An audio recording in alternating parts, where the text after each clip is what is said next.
Bu Yustin dan teman-teman, marilah kita persiapkan hati dan pikiran kita untuk memulai renungan pada pagi hari ini. Marilah kita buka dengan tanda kemenangan Kristus dalam nama Bapa dan Putra dan Roh Kudus. Amin. Bacaan pada renungan hari ini diambil dari Injil Matius 5 ayat 13 sampai dengan 16. Garam dunia dan terang dunia. Kamu adalah garam dunia. Jika garam itu menjadi tawar, dengan apakah ia diasinkan?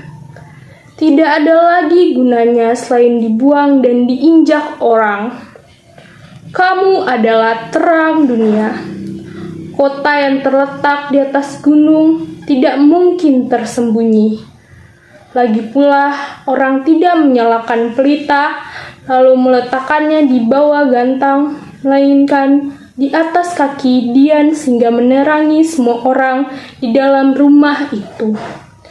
Demikianlah hendaknya terangmu bercahaya di depan orang, supaya mereka melihat perbuatanmu yang baik dan memuliakan Bapamu yang ada di surga. Demikianlah Injil Tuhan. Terpujilah Kristus. Bu Yustin dan teman-teman yang saya kasihi dalam Tuhan kita Yesus Kristus, renungan kali ini saya mengambil tema tentang hidup berdampak sebagai garam dan terang dunia. Kita sebagai anak Tuhan harusnya bisa menjadi garam dan terang bagi sekitar kita. Bukan hanya sekitar kita, tetapi bagi dunia ini.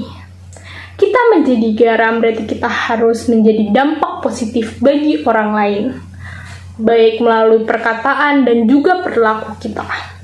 Sebab jika garam tidaklah terasa asin, maka garam tersebut tidak bisa menjadi dampak bagi yang lainnya. Itulah yang membedakan garam dari bumbu-bumbu dapur yang lainnya. Mengapa kita diibaratkan garam dan bukanlah penyedap rasa? Karena garam mampu memberikan rasa asin sehingga menyebabkan dampak bagi setiap masakan yang diberikannya. Dan garam bisa digunakan untuk berbagai hal, seperti memasak ikan, memasak sayur, memasak nasi uduk, dan lainnya. Sementara penyedap rasa, dia tidak bisa menjadi seperti garam. Sehingga Tuhan mau kita menjadi garam bagi dunia ini, supaya hidup kita menjadi dampak bagi semua orang, dan nama Tuhan semakin dipermuliakan. Firman Tuhan pada Matius 5 ayat 13 berkata, kamu adalah garam dunia. Jika garam itu menjadi tawar, dengan apakah ia diasinkan? Tidak ada lagi gunanya dibuang dan diinjak orang. Demikianlah Tuhan mau kita menjadi garam, supaya kita bisa berdampak, dan Tuhan tidak mau jika kita menjadi tawar, sehingga kita tidak bisa menjadi dampak bagi sekitar kita. Selain menjadi garam, Tuhan juga mau kita menjadi terang dunia.